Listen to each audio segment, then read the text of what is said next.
The dusty telegram crumpled in Rebecca Ramsey's trembling hands as the stagecoach lurched over another rut in the Nebraska prairie, each jolt reminding her that she was heading toward a man she had never met and a marriage that felt more like a transaction than a union. She was 22 years old and completely alone in the world, her parents having succumbed to cholera the previous winter in Kansas City. With no relatives willing to take her in and no respectable employment available to a woman of her station, Rebecca had done what thousands of desperate women before her had done in this year of 1878. She had answered an advertisement for a mail-order bride. The man who had responded to her letter was named Nathan Turner, a rancher outside Scottsbluff, Nebraska.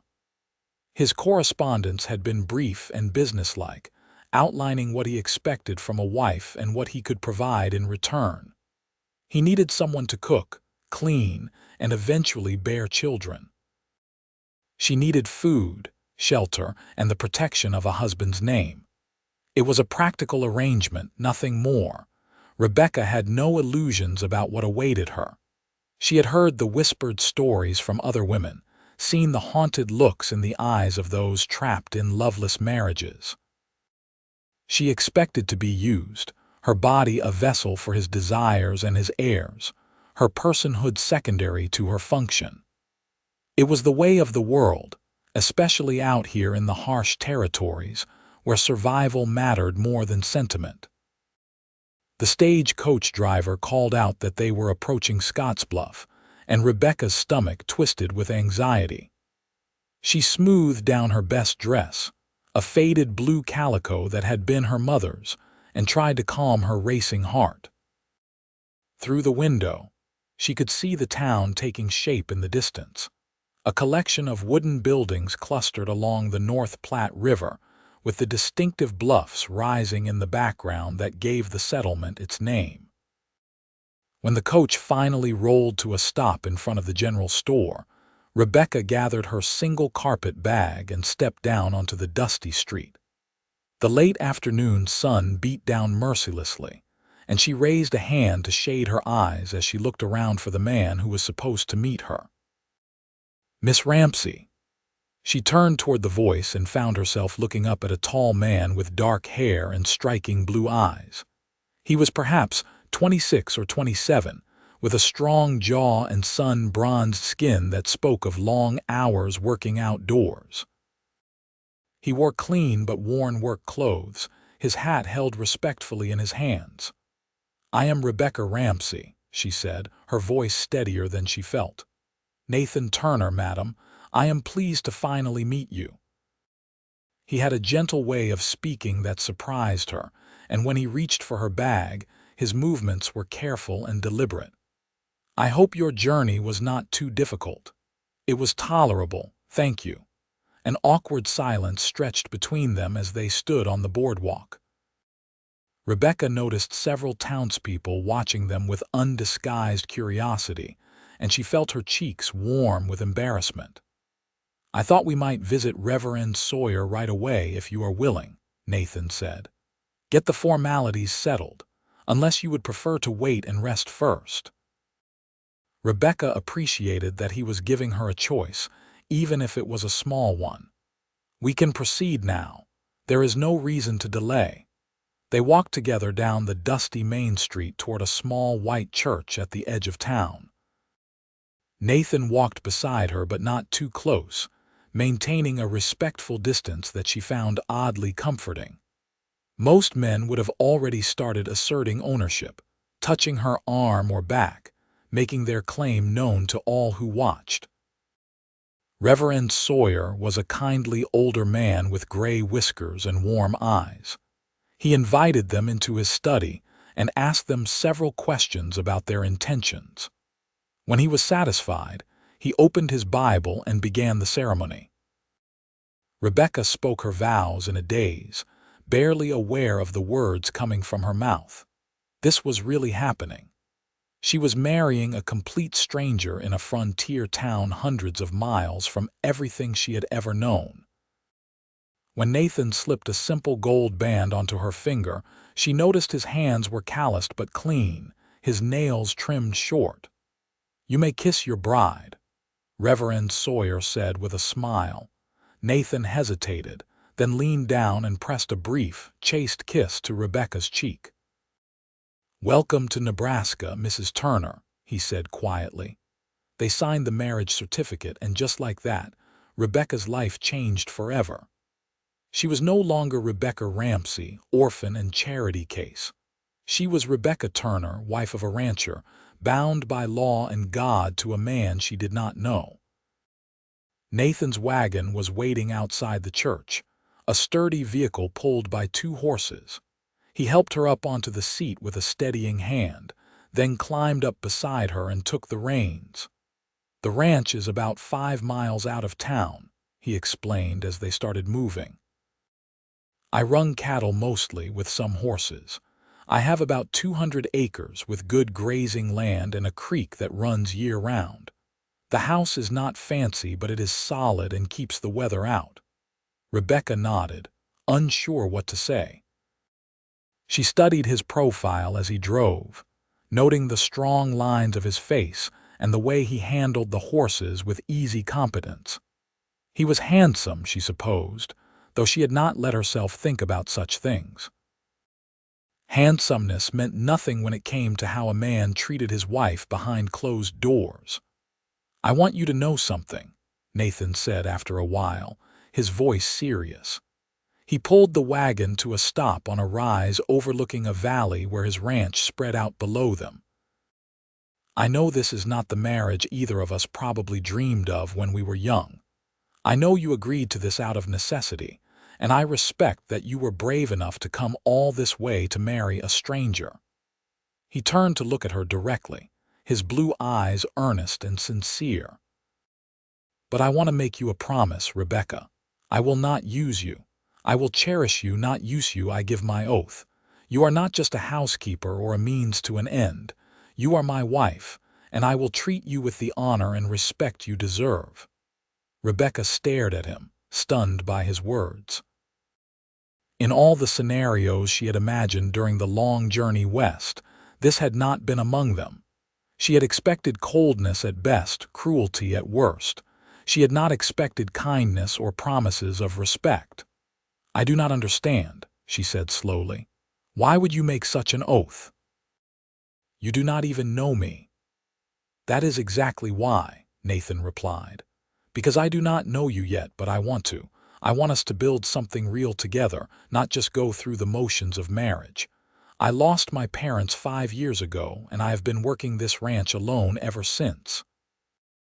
I am lonely, Rebecca. I will not lie about that, but I am not looking for a servant or a woman to take my frustrations out on. I am looking for a partner, a companion, someone to share this life with." He gestured toward the valley below, where a modest ranch house stood surrounded by outbuildings and corrals. "I know I am not offering you luxury or excitement. Ranch life is hard work from dawn until dusk. The winters here are brutal, and sometimes we go weeks without seeing another soul. But I can promise you safety and respect. I can promise you that I will never raise my hand to you or force myself on you. I can promise you that I will do my best to be a good husband, if you will give me the chance." Rebecca felt tears prickling at her eyes, and she blinked them back fiercely. She had taught herself not to cry years ago, when tears only brought more trouble. But Nathan's words had cracked something open inside her, some small kernel of hope she had thought long dead. "Why should I believe you?" she asked, and she hated how her voice shook. "Men say many things before the wedding. After is when you see their true nature." "You are right to be cautious," Nathan acknowledged, "and I cannot prove my character with words alone, but I can show you through my actions. The house has 2 bedrooms. You can have your own room, your own space, until you feel comfortable sharing mine. If that day never comes, so be it. I will not force the issue." "That is not a real marriage," Rebecca protested, confused by this turn of events. "It is whatever we decide to make it," Nathan said simply. "I would like children someday. I will not lie about that either. But I would rather have them come from a true partnership, not from duty or obligation. We have time, Rebecca. Let us use it to get to know each other." He picked up the reins again and guided the horses down toward the ranch. Rebecca sat in silence, her mind spinning with this new information. Could she trust him? Was this some elaborate game, a way to lower her defenses before he showed his true colors? Or was it possible that she had stumbled into something rare and precious, a man who actually meant what he said? The ranch house was indeed modest but well maintained.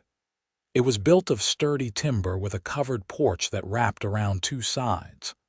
Curtains hung in the windows, and she could see evidence of someone trying to make the place homely, even if the attempt was a bit rough around the edges. Nathan helped her down from the wagon and carried her bag inside. The main room served as kitchen, dining area, and parlor combined. It was clean but sparse, with handmade furniture and few decorations. A large stone fireplace dominated one wall, and she could see two doors leading off to what must be the bedrooms he had mentioned. "I moved my things into the smaller room this morning," Nathan said, setting her bag down. "The larger bedroom is yours. I hope you will find it acceptable." Rebecca walked to the door he indicated and looked inside. The room held a bed with a patchwork quilt, a dresser, a washstand with a porcelain basin and pitcher, and a small wardrobe.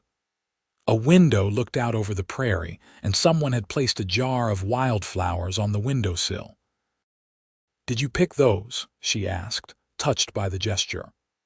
"I thought you might like them," Nathan said from behind her. "I know the room is not fancy, but you can arrange it however you like. Whatever you need, just tell me and I will do my best to provide it." Rebecca turned to face him. "Why are you being so kind to me?" Nathan looked surprised by the question. "Why would I not be? You left everything you knew to come here and marry me. That took courage, Rebecca. You deserve kindness." She did not know what to say to that, so she simply nodded. Nathan showed her where things were kept in the kitchen, explaining his usual routines and meal times. He was apologetic about the state of his cooking, admitting that he had been surviving mostly on beans, bacon, and whatever else was quick and filling. "I am a fair cook," Rebecca said. "My mother taught me well.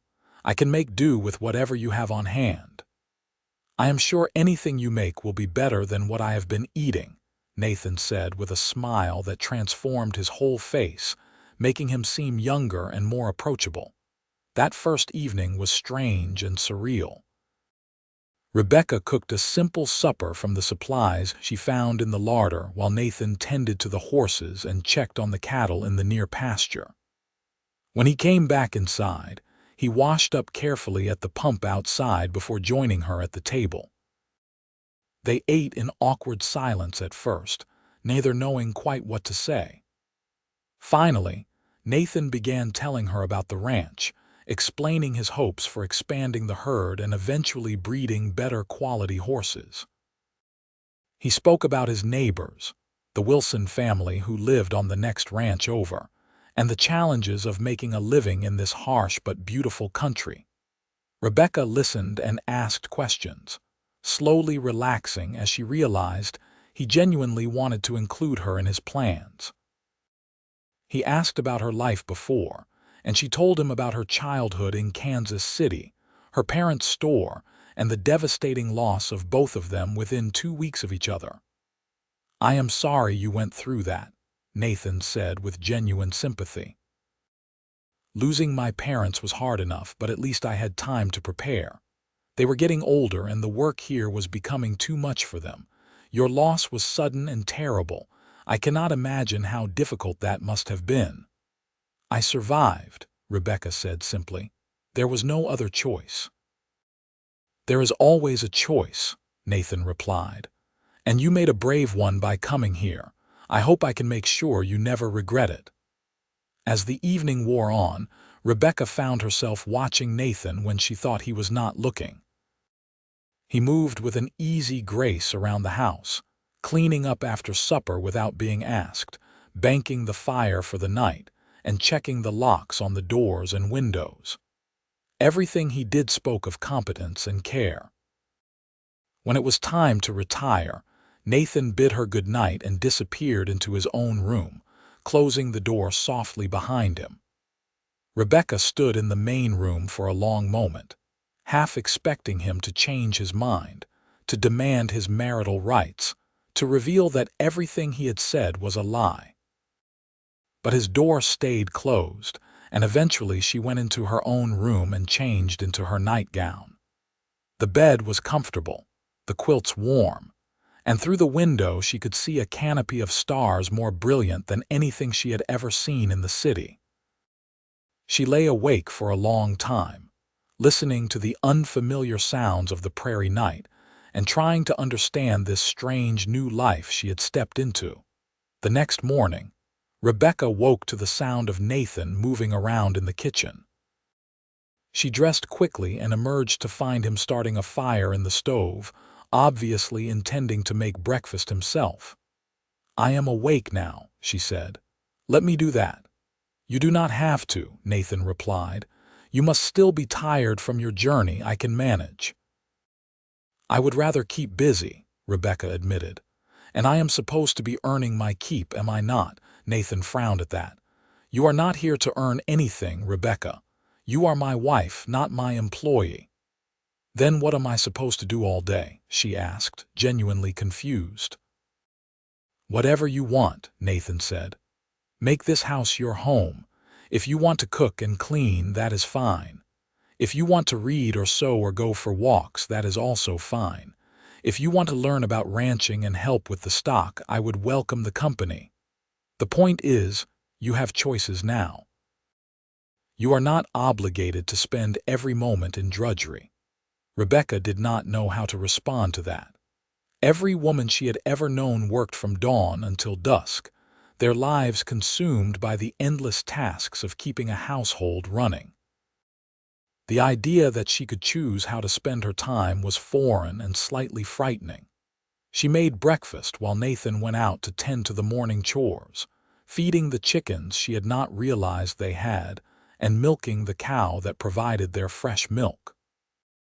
When he came back inside, she had prepared eggs, bacon, fresh biscuits, and gravy.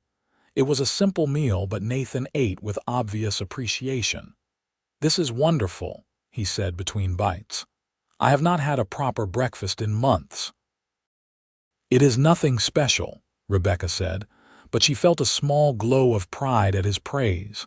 After breakfast, Nathan asked if she would like to see the ranch properly. They walked together in the cool morning air, and he showed her the barn with its neat rows of stalls, the chicken coop, the small vegetable garden that was struggling due to his neglect, and the corrals where several horses watched them with curious eyes. "I have been working on building up the horse herd," Nathan explained. "Cattle are steady money, but good horses can fetch excellent prices if you breed them right. That gray mare there, her name is Silver. She's going to foal in the spring, and I have high hopes for the baby." "They are beautiful," Rebecca said, watching the horses move. She had always been a bit frightened of the large animals, but Nathan's obvious affection for them was reassuring. "Would you like to learn to ride?" Nathan asked. "It would give you more freedom to explore. The prairie is beautiful when you get out into it, and I could show you some of my favorite spots." "I have never been on a horse in my life," Rebecca admitted. "Then we will start slow," Nathan said with that transforming smile. "No rush, whenever you feel ready." The days began to settle into a pattern. Rebecca took over the cooking and the indoor chores, but true to his word, Nathan never demanded or expected it. He often helped with the dishes after meals, and on wash days, he carried the heavy water buckets without being asked. He was courteous and kind, always knocking before entering a room she was in, always asking her opinion on decisions that affected the household. Slowly, carefully, Rebecca began to let her guard down. She started to believe that maybe, just maybe, Nathan really was the man he presented himself to be. She found herself looking forward to mealtimes when they would talk, sharing stories about their pasts and their hopes for the future. She began to notice little things about him. The way his eyes crinkled at the corners when he laughed, the careful way he handled everything from tools to animals, the strength in his hands that was always tempered with gentleness. 3 weeks after her arrival, Nathan asked if she was ready to try riding. Rebecca agreed, more because she wanted to spend time with him than because she had any real desire to climb onto a horse. But Nathan was patient, showing her how to approach the gentle mare he had chosen for her, how to speak softly and let the horse smell her hand, how to stroke the soft nose and scratch behind the ears. "This is Daisy," Nathan said. "She is as gentle as they come. She carried my mother for years, and she has never been anything but sweet-tempered." With Nathan's help, Rebecca managed to get into the saddle. The ground seemed very far away, and she clutched the saddle horn with white-knuckled hands. "You are doing great," Nathan encouraged. He kept one hand on the bridle and the other on her knee, steadying her. "Just breathe. Daisy is not going anywhere fast, I promise." They spent an hour walking around the corral, with Nathan leading Daisy in slow circles while Rebecca gradually relaxed into the rhythm of the horse's movement. By the end of the lesson, she was actually smiling, feeling a sense of accomplishment at having conquered her fear. "You are a natural," Nathan said as he helped her down. His hands on her waist were warm and strong, and for a moment they stood very close, looking into each other's eyes. Rebecca felt her breath catch. She realized with some surprise that she wanted him to kiss her, really kiss her, not the brief peck they had exchanged at their wedding. But Nathan stepped back, releasing her, and the moment passed. "Same time tomorrow?" he asked, and she nodded, not trusting her voice. That night, as Rebecca lay in her bed, she had to acknowledge the truth to herself. She was falling in love with her husband. It had happened gradually, without her permission or intention, but it was undeniable now. The way her heart lifted when he walked into a room, the way she caught herself watching him work, the way his rare smiles made her feel warm all over. This was not the cold transaction she had expected. This was something real and precious and terrifying. But did Nathan feel the same way? He was unfailingly kind and respectful, but he had given no indication that his feelings for her went beyond fondness and partnership. He still slept in his own room every night, still maintained a careful distance between them, still treated her more like a guest than a wife. The next Sunday, Nathan drove them into Scottsbluff for church services. Rebecca met some of the townspeople and neighboring ranchers, and she noticed the envious looks some of the women gave her when they saw how attentively Nathan treated her, holding doors, helping her down from the wagon, introducing her with obvious pride. After the service, they were invited to Sunday dinner at the Wilson Ranch. The Wilsons were a friendly couple in their 40s with 3 grown children. Margaret Wilson took Rebecca under her wing immediately, showing her around their home and asking friendly questions about how she was settling in. "You got yourself a good man in Nathan Turner," Margaret said as they set the table together. "He has been alone out there for too long. It is good to see him with someone." "He has been very kind," Rebecca said carefully. Margaret gave her a knowing look. "Kind is good, but marriage needs more than kindness. That man is sweet on you. Anyone with eyes can see it. Give him time. Some men are shy about showing their feelings." Rebecca wanted to ask more, but the men came in from outside where they had been discussing cattle prices, and the moment was lost. During dinner, Rebecca watched Nathan interact with the Wilsons and their children.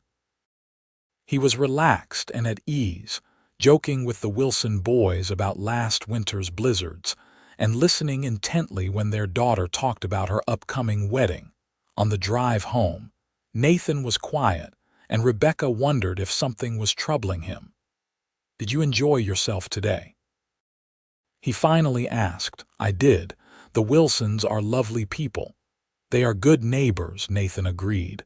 "Margaret said you two had a nice talk. She was very welcoming."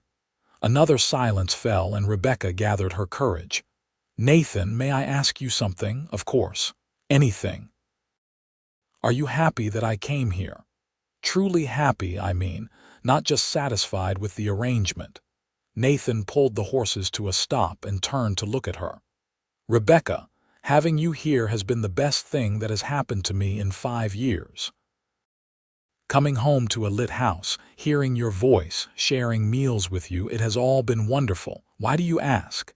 Have I done something to make you think otherwise?" "No, it is just that." She struggled to find the right words. "You are so proper with me, so careful.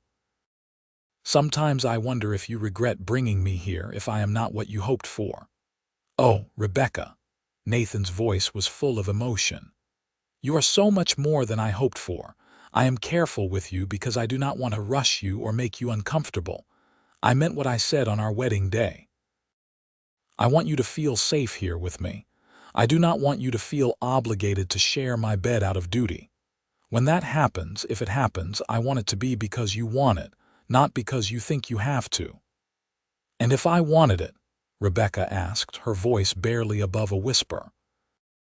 "If I wanted to truly be your wife in every way," Nathan's eyes darkened with emotion, "then nothing would make me happier. But, Rebecca, I need you to be sure.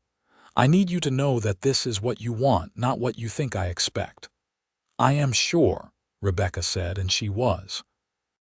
Somewhere over the past month, between riding lessons and shared meals and long conversations by the fire, she had fallen completely in love with this man. She wanted to be his wife in truth, not just in name. Nathan cupped her face gently with one hand, his thumb stroking her cheek. "I am falling in love with you," he said softly. "I have been trying to hold back, trying to give you time, but every day it gets harder. You are so beautiful, so brave, so much more than I deserve." "I am none of those things," Rebecca protested, but Nathan shook his head. "You are all of those things and more. And if you will have me, if you will truly be my wife, I promise to spend every day of my life proving to you that you made the right choice in coming here." He leaned in slowly, giving her every opportunity to pull away, and kissed her. It was nothing like the chaste peck at their wedding. This kiss was deep and tender and full of promise. Rebecca felt it all the way to her toes, a warmth spreading through her that had nothing to do with the afternoon sun. When they finally broke apart, they were both breathing hard. Nathan rested his forehead against hers and smiled.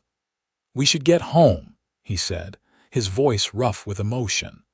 That evening, after a quiet supper where they could barely keep their eyes off each other, Rebecca gathered her courage and knocked on Nathan's bedroom door. He opened it immediately, still fully dressed, and she saw the hope and uncertainty in his eyes. "I thought I might stay with you tonight," she said, "if the offer is still open." "Always," Nathan said, pulling her gently inside. "But we can take this as slow as you need, Rebecca. There is no rush." "I do not want to go slow anymore," Rebecca said, surprising herself with her boldness. "I want to be your wife, your true wife. I love you, Nathan." She saw the joy that flooded his face at her words, and then he was kissing her again, his arms wrapping around her and pulling her close. "I love you too," he murmured against her lips. "So much, Rebecca. More than I thought I could love anyone." What followed was tender and sweet, Nathan taking his time to learn what pleased her, always careful, always asking if she was all right. He kept his word in the most intimate way possible, cherishing her, not using her, treating her like something precious and valued. Rebecca had heard other women talk about the marriage bed as something to be endured, But with Nathan, it was nothing like that. It was beautiful and connecting and right. Afterward, they lay tangled together in his bed, and Rebecca realized she had never felt so safe and happy in her entire life. Nathan stroked her hair and whispered sweet words, telling her again how much he loved her, how grateful he was that she had come into his life. "I was so afraid," Rebecca admitted quietly. "When I got on that stagecoach, I thought I was heading toward a lifetime of misery. I never imagined I would find this. I was afraid too," Nathan confessed. "I thought no woman would want to share this hard life with me. When your letter came, I read it a dozen times, trying to imagine what you would be like. The reality is so much better than anything I imagined." The months that followed were the happiest of Rebecca's life. She and Nathan grew closer every day, their love deepening with each shared sunrise and sunset. Rebecca took to ranch life with surprising enthusiasm, learning to ride well enough to accompany Nathan when he checked on the far pastures, helping with the horses, even learning to rope and handle cattle when needed. She made friends in Scottsbluff, particularly with Margaret Wilson, who became like a mother figure to her. The house became a true home, with Rebecca's touches everywhere. Curtains she sewed herself, a garden she coaxed into abundance, preserves and pickles lining the shelves in the cellar. When winter came, they were snowed in for days at a time, but Rebecca did not mind. Those long winter evenings by the fire, with Nathan reading aloud or teaching her to play chess, with the wind howling outside but warmth and love inside, were precious beyond measure. In the spring, Silver had her foal, a beautiful colt with a white star on his forehead. Rebecca watched Nathan handle the newborn with such gentleness, and her heart swelled with love for this man who was strong and capable but never cruel, who could break horses and mend fences, but who also picked wildflowers for her and held her tenderly every night. That spring also brought other news. Rebecca realized her courses had stopped, and Margaret Wilson confirmed what she suspected. She was carrying Nathan's child. Rebecca told him one evening after supper, watching his face carefully for his reaction. Nathan went very still, and for a moment she was afraid, but then a smile broke across his face like the sun emerging from behind clouds. "Truly," he asked, his voice full of wonder, "we are going to have a baby." "In the autumn, I think," Rebecca said, and then she was swept up in his arms, laughing as he spun her around. "I will build another room onto the house," Nathan said, already planning, "and a proper cradle. I can carve it from that oak wood I have been saving. And we will need to stock up on supplies before the baby comes, make sure we have everything we could possibly need." "Nathan, we have months yet," Rebecca laughed. "I want everything to be perfect for you and the baby," Nathan said seriously. "You both mean the world to me, Rebecca. I want to give you everything." "You already have," Rebecca said, cupping his face in her hands. "You have given me a home, love, respect, everything I never dared hope for.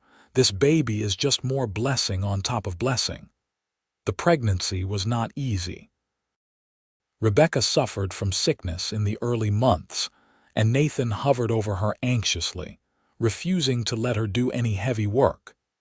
He hired a girl from town to come help with the housework, even though Rebecca protested. It was not necessary. "I am taking care of what is most precious to me," Nathan said firmly. "That is you and that baby. Let me worry about everything else." As summer turned to autumn, Rebecca grew large with child. Nathan was endlessly fascinated by the growing life inside her, talking to her belly and placing his hands there to feel the baby kick. He read aloud from the Bible and from whatever books they had, wanting the baby to know his voice. The baby came on a crisp October morning. Margaret Wilson and the town doctor attended the birth, while Nathan paced anxiously outside. The labor was long and difficult, and there were moments when Rebecca thought she could not endure another moment. But then she heard the baby's first cry, strong and healthy, and everything else was forgotten. "It is a boy," Margaret announced, wrapping the baby in a soft blanket. "A fine, healthy boy." They let Nathan in, and Rebecca would never forget the look on his face when he saw his son for the first time. He approached slowly, almost reverently, and when Margaret placed the baby in his arms, tears streamed down his face. "He is perfect," Nathan whispered. "Rebecca, you clever, amazing woman. He is absolutely perfect." They named him James Nathan Turner, and he became the center of their world. Nathan was a devoted father, taking on night feedings without complaint, walking the floor with James when he was fussy, changing nappies and singing lullabies in his deep voice. Rebecca marveled at how lucky she was. She watched Nathan with their son and felt her heart might burst with love. This was the man she had been so afraid of when she first arrived, the man she had thought would use her and discard her feelings. Instead, he had proven every day that he was exactly who he said he was, a man of honor who kept his promises. James was 6 months old when Rebecca discovered she was pregnant again. This time, the news was met with joy but also some trepidation. Two babies so close together would be challenging, especially with the demands of ranch life. "We will manage," Nathan said confidently. "We managed with James, and we will manage with this one too. I just hope you can forgive me for keeping you constantly pregnant." "There is nothing to forgive," Rebecca said, laughing. "I am happy, Nathan, happier than I ever thought possible." Their second child, a daughter they named Emily Rose, was born the following spring. She was smaller than James had been, but just as healthy, with her father's blue eyes and her mother's dark hair. Now their little house rang with the sounds of children, and Nathan expanded it as he had promised, adding 2 more rooms so the children could have their own spaces as they grew. The years flowed by in a stream of seasons and milestones. James took his first steps, then Emily took hers. The ranch prospered under Nathan's careful management, the horse breeding program proving as successful as he had hoped.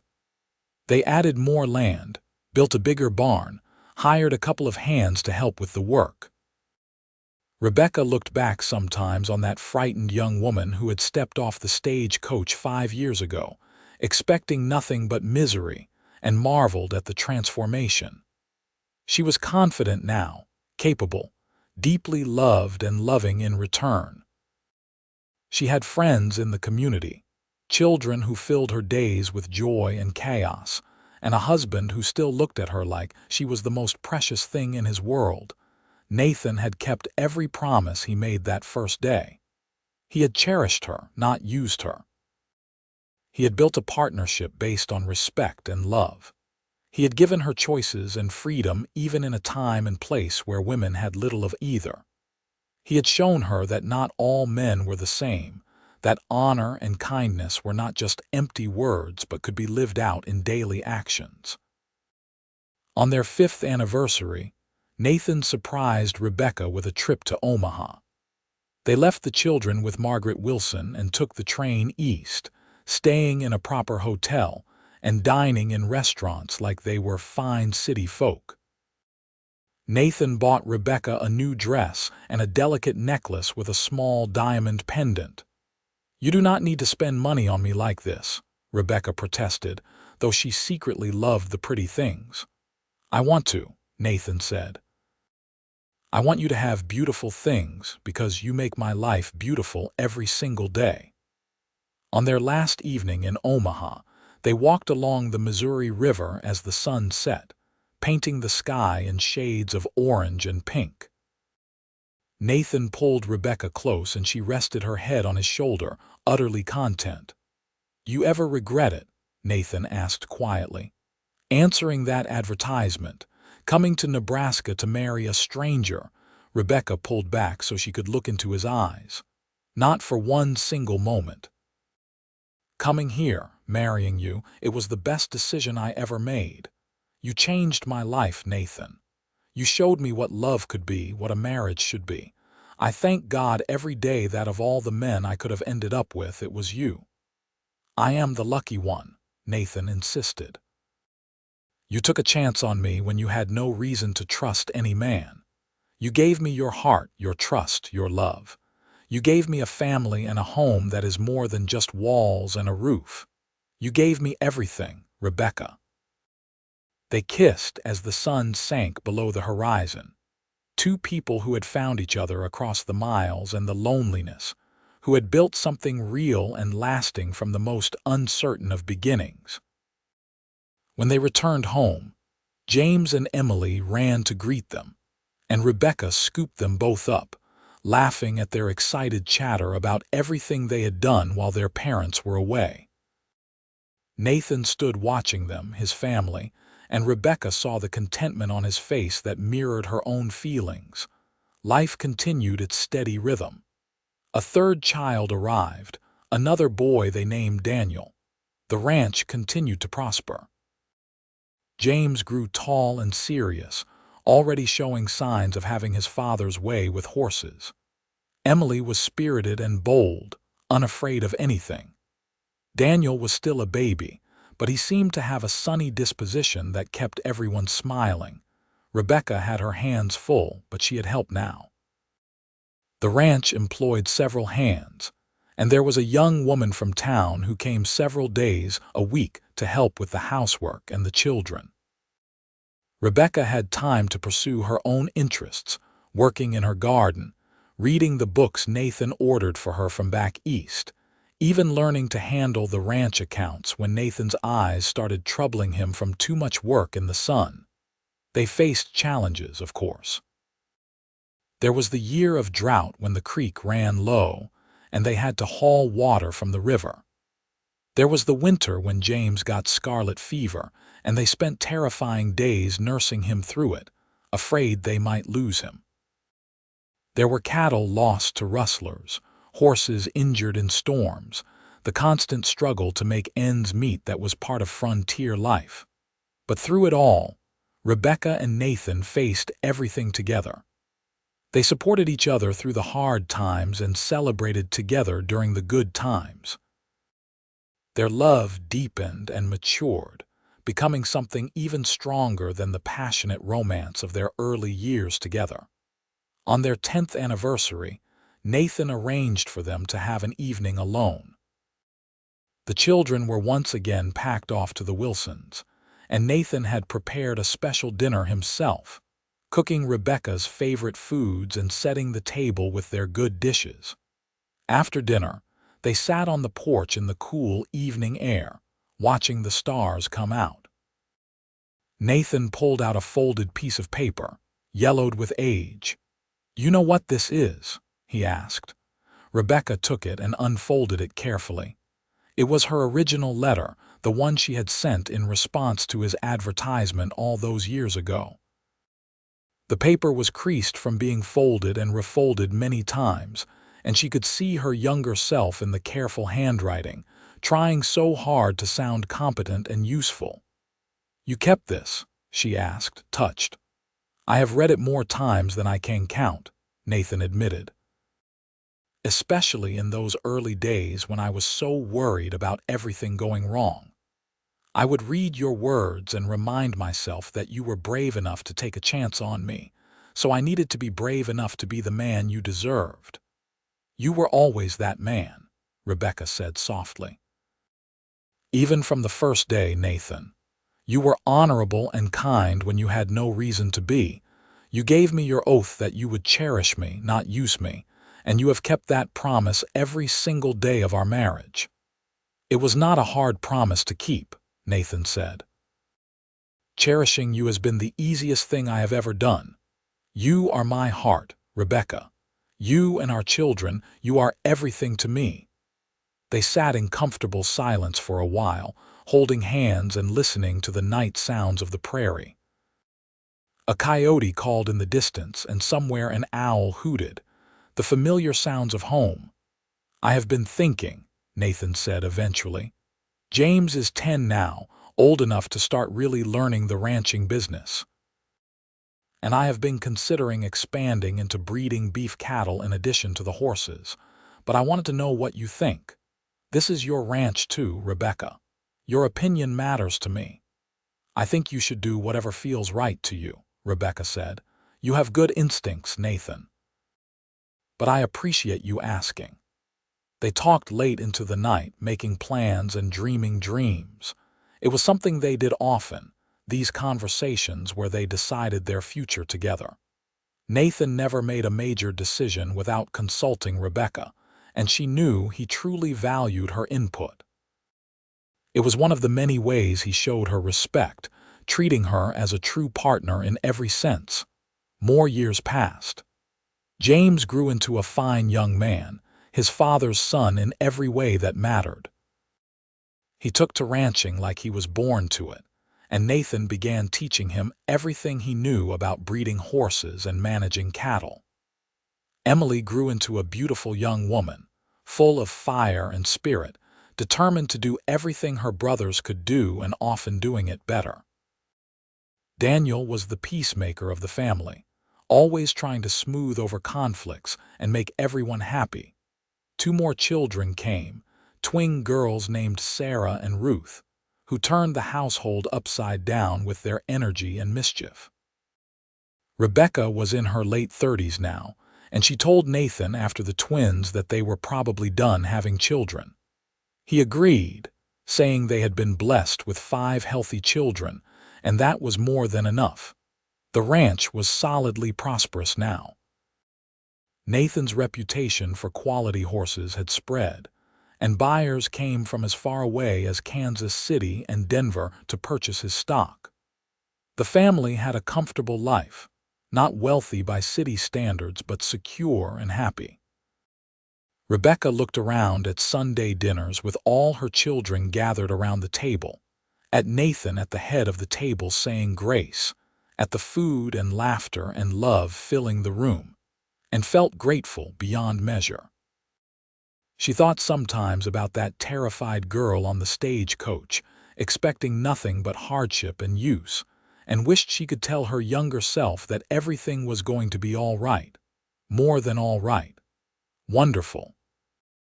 Nathan caught her eye across the table and smiled, that special smile that was just for her, and her heart still fluttered after all these years. The love between them had not dimmed with time. If anything, it had grown stronger, deepened by years of partnership and trust and mutual respect. When James was 18, he started courting a young woman from town, a sweet girl named Anna who Rebecca immediately took to. It made her feel old to think of her son getting married, but it also filled her with pride to see the man he had become. He treated Anna with respect and kindness, clearly having learned from his father's example what it meant to be an honorable man. Nathan walked beside Rebecca one evening after James and Anna had left from a visit. "We did something right with that boy," he said. "He is going to make Anna happy, I can tell." "He learned from the best," Rebecca said, squeezing his hand. "He learned from watching you, Nathan. You showed him what a real man looks like, what real love looks like." "I just loved his mother the way she deserved to be loved," Nathan said. "That is all I ever tried to do." James and Anna married the following year, and Nathan helped them build a house on the far end of the ranch property. It was decided that James would eventually take over the ranch, with Daniel helping him, while Emily had surprisingly announced her intention to become a teacher. Nathan and Rebecca supported her decision wholeheartedly, even though it meant sending her to Omaha for training. Emily was like her mother, intelligent and capable and not content to be limited by what society said women could or could not do. The years continued their march.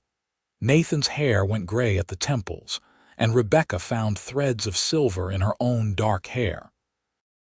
They were growing older together, watching their children build their own lives, welcoming grandchildren into the world. James and Anna had 3 children, and they were the joy of Nathan and Rebecca's later years. On their 25th anniversary, all the children threw a party for them. The whole community turned out, filling the expanded ranch house and spilling out into the yard. There was music and dancing, food and laughter, speeches and toasts. Margaret Wilson, now in her 70s but still spry, gave a speech about how she had known from the first that Nathan and Rebecca were meant to be together. "I saw how he looked at her," Margaret said, her voice carrying across the crowded room. "Like she was the answer to every prayer he had never said out loud. And I saw how she looked at him once she realized he was a man of his word, a man who kept his promises. They built something rare and beautiful together, and I am proud to have watched it grow all these years." Nathan stood and pulled Rebecca to her feet, leading her to the center of the room for a dance. As they moved together to the fiddler's tune, Rebecca rested her head on his shoulder and closed her eyes, content beyond measure. "Thank you," she whispered. "For what?" Nathan asked. "For everything.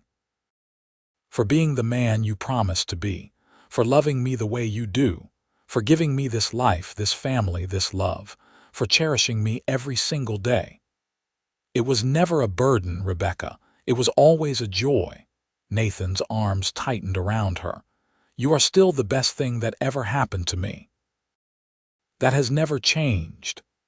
They danced until the stars came out, surrounded by their children and grandchildren, their friends and neighbors, all the people who made up the fabric of their lives. It was a perfect evening, a celebration not just of 25 years of marriage but of the love that had built a family and a legacy. More years passed. Nathan was in his 50s now, and while he was still strong and capable, he gradually began turning over more of the ranch work to James and Daniel. He spent his time working with the horses he loved, teaching his grandchildren to ride, and sitting on the porch with Rebecca in the evenings, watching the sun set over the prairie they had made their home. Emily returned from Omaha with her teaching certificate and took a position at the school in Scottsbluff. She boarded with a family in town during the week and came home to the ranch on weekends.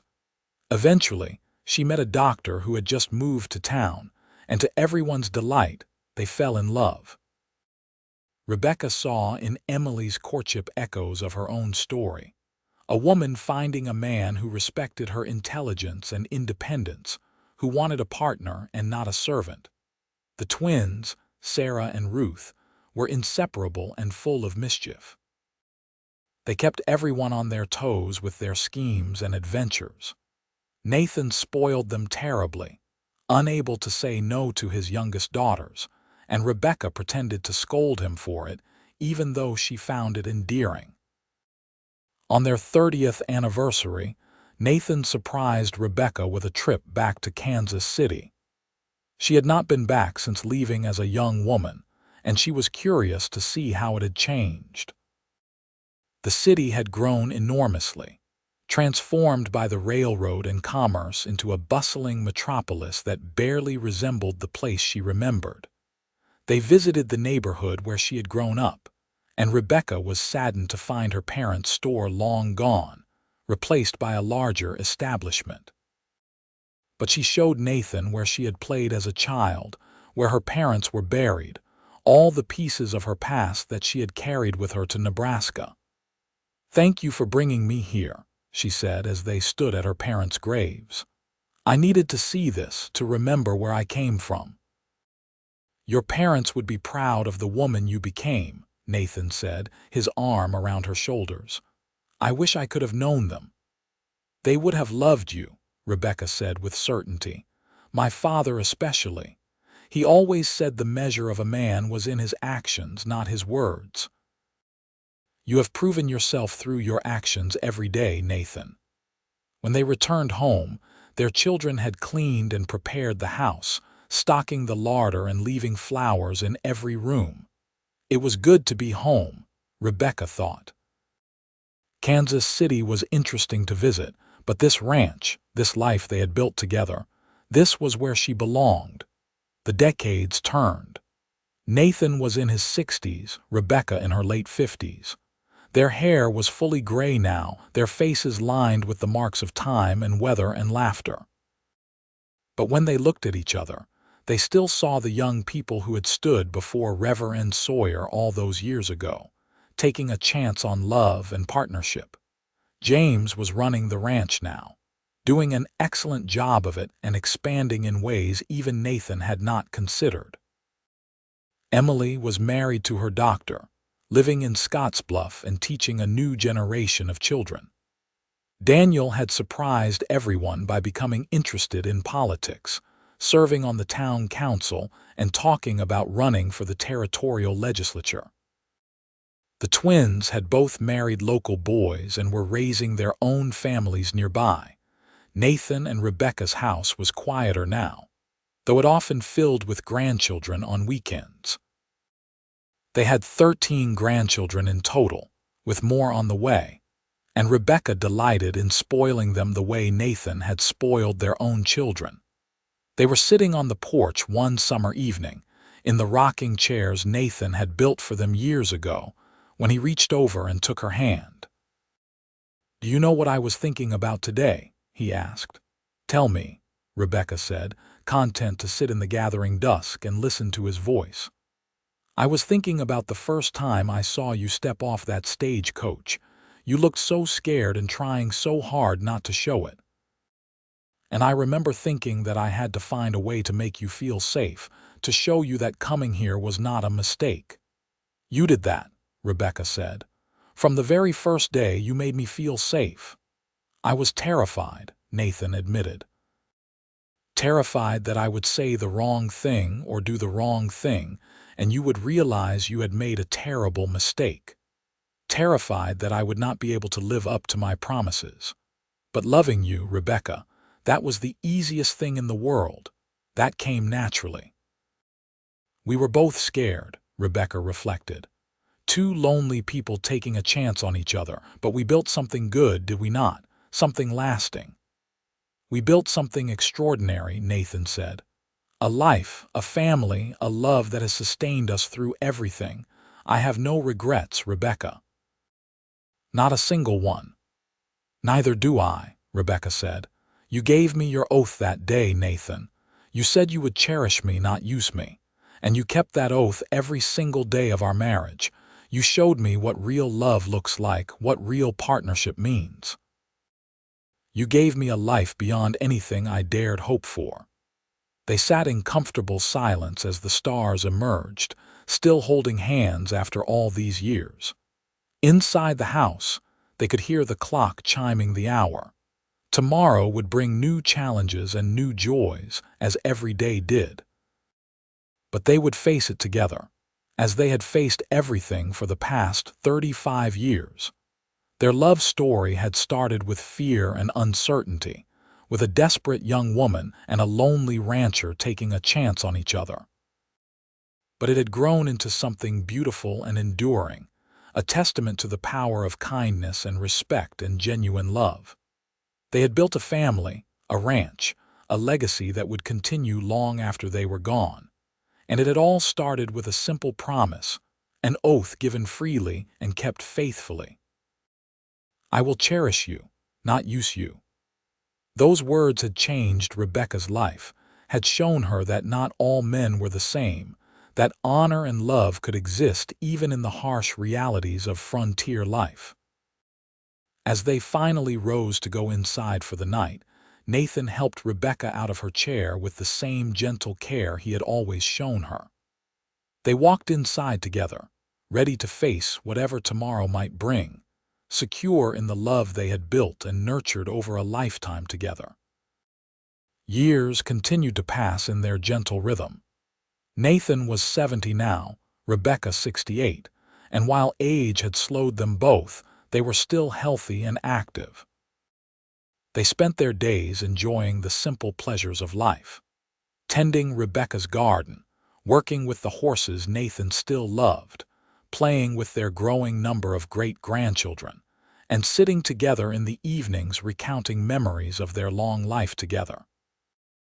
The ranch was firmly in James's capable hands now, and it continued to prosper.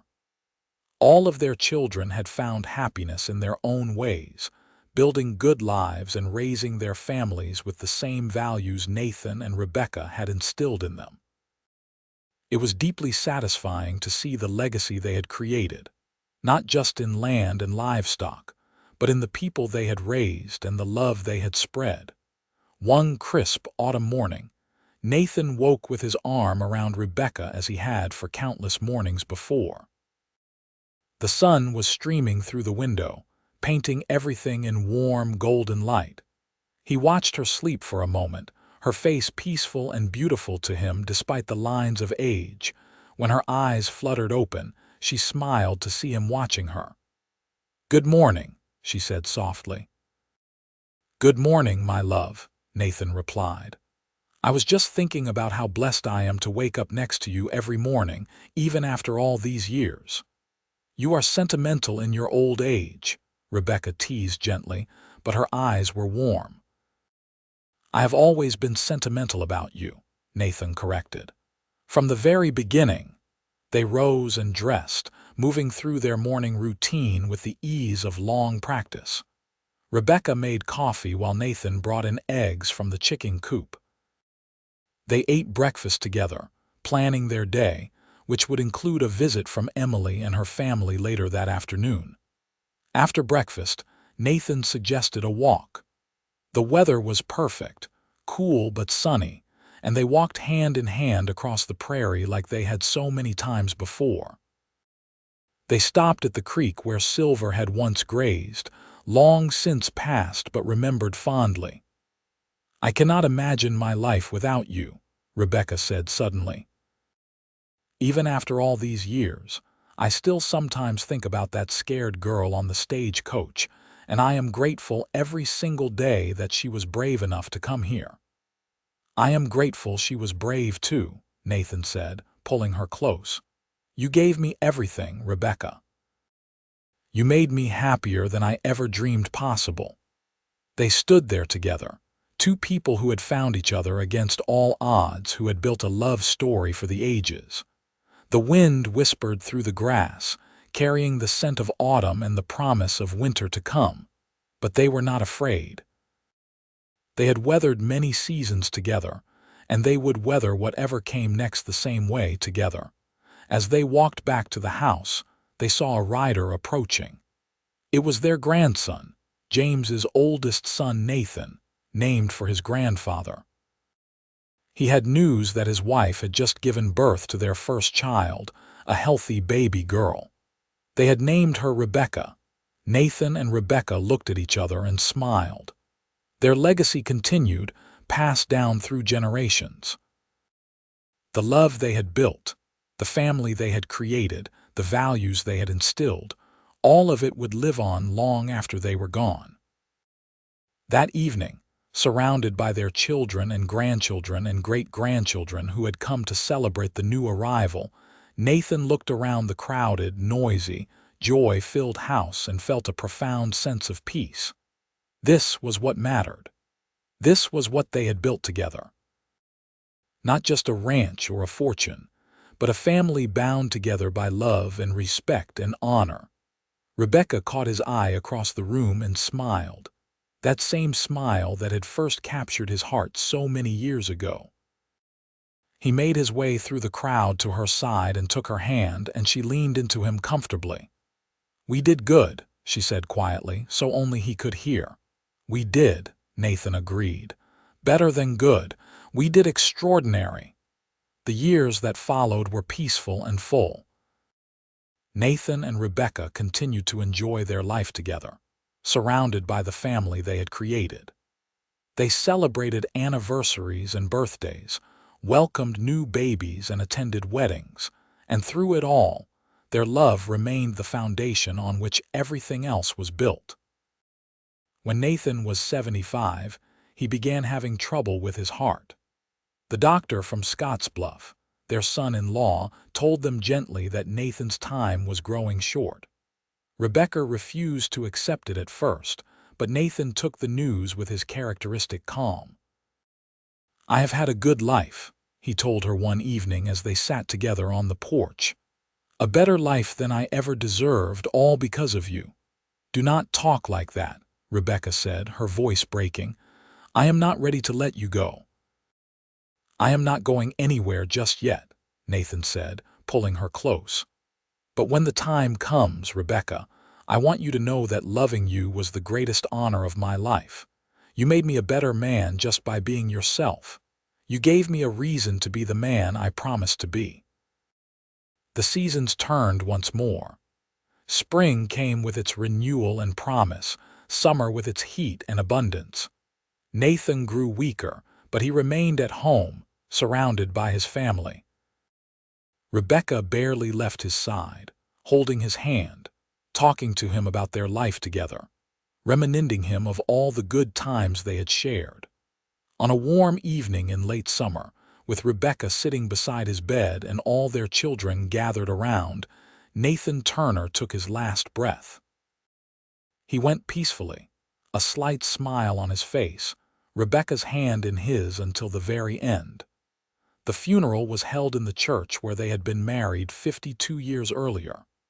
The whole community turned out to pay their respects to a man who had been respected and loved by everyone who knew him.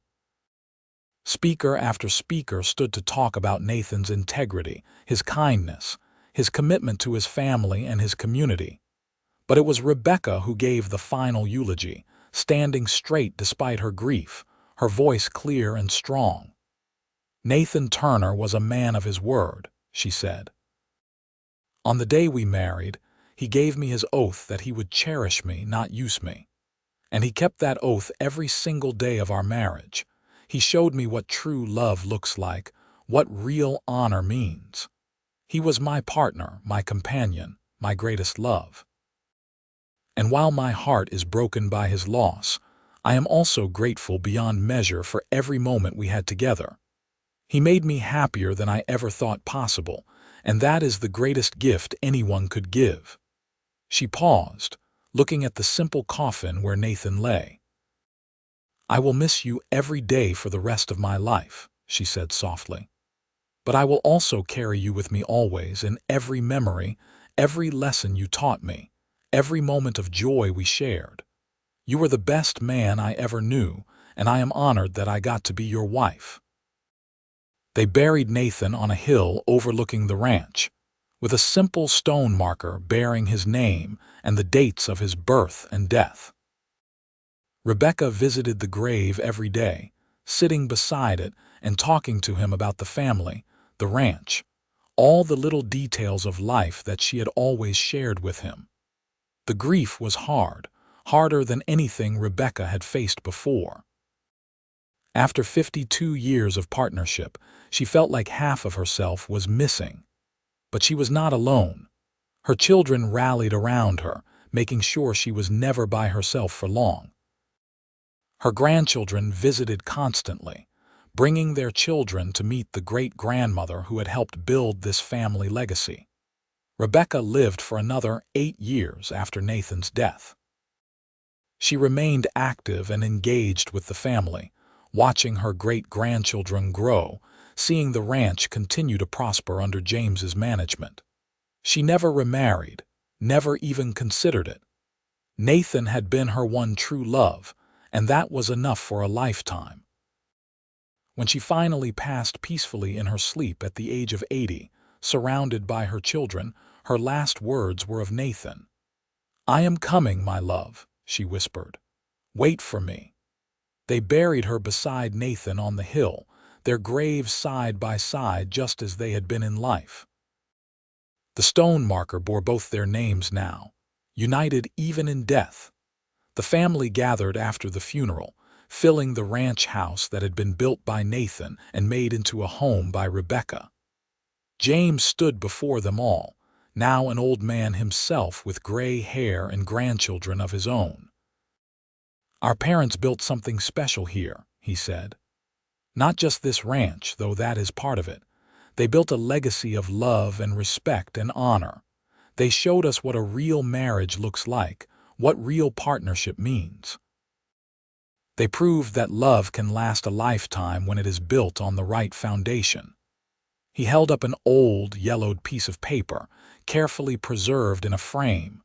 It was Rebecca's original letter, the one Nathan had kept and treasured all those years. "This is where it started," James continued.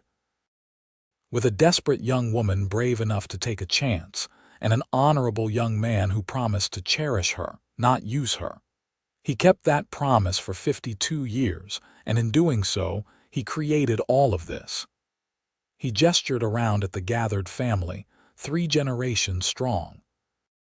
"We are their legacy, and it is up to us to carry forward the values they taught us, to build our own lives with the same integrity and love they showed." The family continued to gather at the ranch for years after, maintaining the tradition that Nathan and Rebecca had started. The ranch stayed in the family, passed down through generations, each one adding their own touches while maintaining the foundation that had been laid so many years before. And sometimes, when the wind blew across the prairie just right, when the sun set over the hills in shades of gold and pink, people swore they could sense 2 presences on that hilltop where Nathan and Rebecca lay side by side. 2 souls who had found each other against all odds, who had built a love that transcended time and death, who had proven that honor and cherishing and true partnership could create something beautiful and lasting. Their story became legend in Scottsbluff, passed down through generations.